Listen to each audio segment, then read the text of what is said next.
কথা জিজ্ঞাসা করি আপনাদের কাছে, মনে করবেন না কিছু, আমাদের কাছে জিজ্ঞাসা করি। আপনাদের বলবো কেন, আমি তো আপনাদের একজন। আমাদের লেখাপড়া শিখাইছে কিনা? আমার বাপ মা। আমরা মনে করি বাপ মা। আমাদের লেখাপড়া শিখাইছে কে? আমার আজ ডাক্তারি পাস করায় কে? আজ ইঞ্জিনিয়ারিং পাস করায় কে? আজ সায়েন্স পাস করায় কে? আজ বৈজ্ঞানিক করে কে? আজ অফিসার করে কে? কার টাকায়? বাংলার দুঃখী জনগণের। আপনাদের কাছে আমার জিজ্ঞাসা, শিক্ষিত ভাইরা, আপনার লেখাপড়ার খরচ করে দিয়েছে শুধু আপনার সংসার দেখার জন্য নয়, আপনার ছেলে মেয়ে দেখার জন্য নয়, দিয়েছে তাদের আপনি কাজ করবেন, সেবা করবেন। তাদের আপনি কি দিয়েছেন, কি ফেরত দিচ্ছেন, কতটুকু দিচ্ছেন? তার টাকায় ইঞ্জিনিয়ার সাহেব, তার টাকায় ডাক্তার সাহেব, তার টাকায় অফিসার সাহেব, তার টাকায় রাজনীতিবিদ সাহেব, তার টাকায় মেম্বার সাহেব, তার টাকায় সব সাহেব। আপনি দিচ্ছেন কি? কি ফেরত দিচ্ছেন? আত্মসমালোচনা করেন। আপনি চাকরি করেন, আপনার মায়না দেয় ওই গরিব কৃষক, আপনার মায়না দেয় ওই গরিব শ্রমিক, আপনার সংসার চলে ওই টাকায়, আমি গাড়ি চলি ওই টাকায়, আমরা পয়সা থাকি ওদের টাকায়। ওদের সম্মান করে কথা বলেন, ওদের ইজ্জত করে কথা বলেন। ওরাই মালিক, ওদের সংসারই চলে। সরকারি কর্মচারীকে বলবো, মনে রেখো, এই স্বাধীন দেশ ব্রিটিশ কলোনি নয়, পাকিস্তানি কলোনি নয়। যে লোকে দেখবা তার চেহারাটা মতো বাবার মতো, তোমার ভাইয়ের মতো, ওর পশ্চিমের পয়সা ওরাই হবে সম্মান বেশি পাবে, কারণ ওরা নিজে কামাই করে খায়। আর দুর্নীতিবাদ, কে দুর্নীতিবাদ? যে ফাঁকি দেয় সে দুর্নীতিবাদ, যে কাজে ফাঁকি দেয় সে দুর্নীতিবাদ, যে ঘুষ খায় সে দুর্নীতিবাদ, যে স্মাগলিং করে সে দুর্নীতিবাদ, যে আপনার ব্ল্যাক মার্কেটিং করে সে দুর্নীতিবাদ, যে জমি জিনিস হোল্ড করে সে দুর্নীতিবাদ। যারা কাজের কর্তব্য পালন করে না তারাও দুর্নীতিবাদ। যারা বিবেকের বিরুদ্ধে কাজ করে তারাও দুর্নীতিবাদ। যারা বিদেশের কাছে দেশকে বিক্রি করে তারাও দুর্নীতিবাদ। এই দুর্নীতিবাদদের বিরুদ্ধে আমাদের সংগ্রাম শুরু করতে হবে। একটা কথা বলি আপনাদের কাছে, এই দুর্নীতিবাদদের কোনদিন সরকারি আইন করে দুর্নীতিবাদ দমন করা সম্ভব নয়, জনগণের সমর্থন ছাড়া। আজকে আমার এক নম্বর ওয়াদা হবে আপনাদের কাছে, সেটা হলো এই, আমি বলেছিলাম ঘরে ঘরে দুর্গ করো। কেন? জিহাদ করতে হবে, যুদ্ধ করতে হবে শত্রুর বিরুদ্ধে।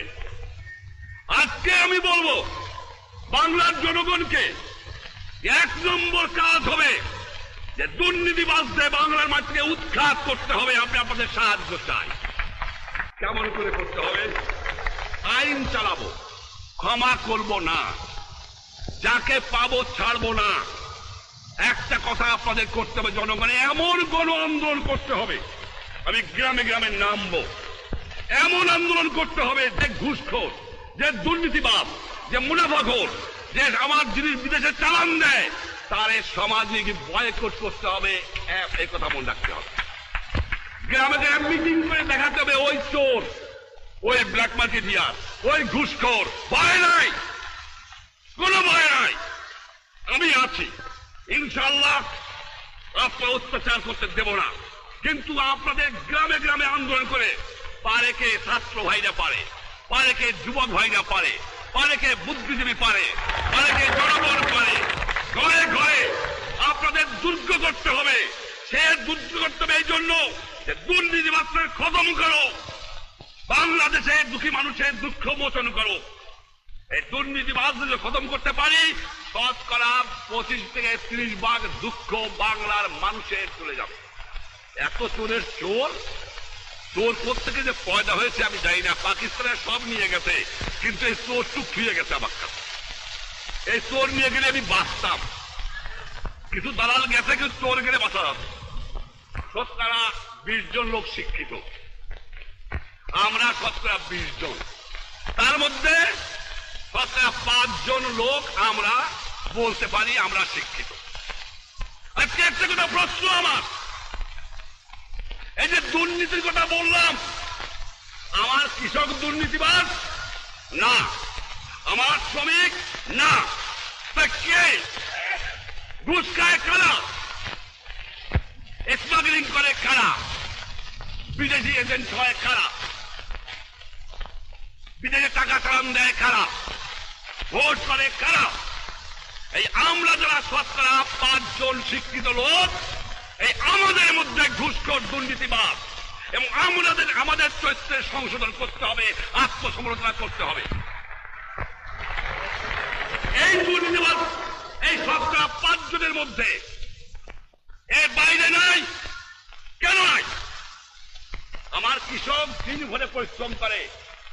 আর শিক্ষিত সমাজকে একটা কথা বলবো, যে আপনাদের চরিত্রে আমাদের চরিত্রে পরিবর্তন হয় নাই। একজন কৃষক যখন আসে খালি গায়ে লুঙ্গি পরিয়া, আমরা বলবো এ বেটা করতে গাইছিস, বাইরে বয় বাইরে বয়। একজন শ্রমিক যদি আসে ওইখানে না, এই রিক্সাওয়ালা এভাবে চলিস না, এই পায়ে দমনটা করিস না, তাচ্ছিল্যের সঙ্গে কথা বলে, তুচ্ছ করে। পরিবর্তন করতে হবে।